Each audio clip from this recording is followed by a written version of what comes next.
I decided to go into orthopedics because it was a very challenging field, but it also allowed me to work with my hands and incorporate a lot of my love of athletics, taking care of athletes. I've always loved sports. I participated in a lot of sports as a child and as a teenager and into college. I played numerous intramural sports in college, including football, baseball, basketball, and so now I've been able to translate that into my practice and understand where athletes are coming from when I treat them and realize that I can help them get back to playing, as quickly as possible. We have our own radiology department so we can get their studies done quickly and get the results back very quickly for the patients. Plus we have our own hospital system, which allows us to operate on the people who do need surgery very quickly, and our hospital system is one of the highest rated in the state.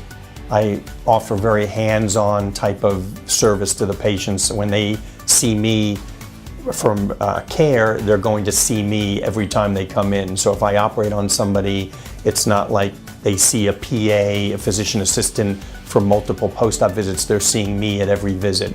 And so I'm going to give them the best care that I can give them. And I've been doing this now for almost 25 years and have a lot of experience that I've built up. And the patients, I think, feel very comfortable with that.